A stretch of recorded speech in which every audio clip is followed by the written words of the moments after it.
ঢাকাকে পরিচ্ছন্ন এবং বসবাসযোগ্য নগরী করে তুলতে সরকারকে সহযোগিতা করতে নগরবাসীর সহযোগিতা চেয়েছেন সড়ক পরিবহন, সেতু, রেলপথ মন্ত্রী শেখ রবিউল আলম। রাজধানীর হাজারীবাগে পরিচ্ছন্নতা অভিযান উদ্বোধন করে তিনি বলেন, ডেঙ্গু মৌসুমকে সামনে রেখে মশা নিয়ন্ত্রণে ব্যাপক প্রস্তুতি সরকারের রয়েছে। এ সময় ঢাকা দক্ষিণ সিটির প্রশাসক আব্দুস সালাম বলেন, ঢাকাবাসীকে নিরাপদ ও সুন্দর নগর উপহার দিতে সবকিছুই করা হচ্ছে। রিপোর্ট করছেন জামিল হাসান শান্ত।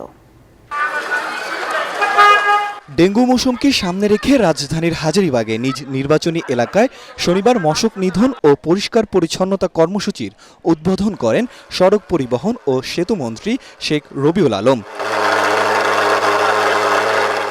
এ সময় আগামী প্রজন্মের জন্য বাসযোগ্য ঢাকা রেখে যেতে সবার সহযোগিতা চান তিনি।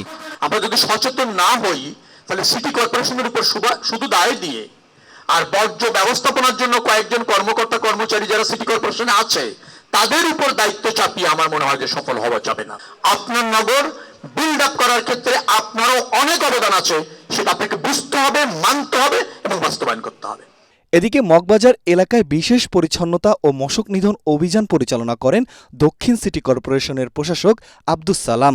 মশা নিধন করা সম্ভব না, পরিষ্কার রাখাও সম্ভব না যদি জনগণ এগিয়ে না আসে। তাই সমাধান আপনার আমার কাছে, সবার কাছে। কারণ আমি পরিষ্কার করব, আবার আপনি যদি দখল করেন, দখলটা কে করছে? বাইরে ইন্ডিয়া থেকে তো লোক আশা করতেছে। আমরা একদিক দিয়ে পরিষ্কার করি, আবার আরেক দিক দিয়ে দখল হয়ে যায়, আবার আরেক দিক দিয়ে পলিথিন ফেলানো হয়। এটার জন্য আমরা বলতেছি জনসচেতনতা দরকার। ডেঙ্গু মশা নিধনে এই অভিযান অব্যাহত থাকবে বলেও জানান প্রশাসক। জামিল হাসান শান্ত, এটিএন বাংলা, ঢাকা।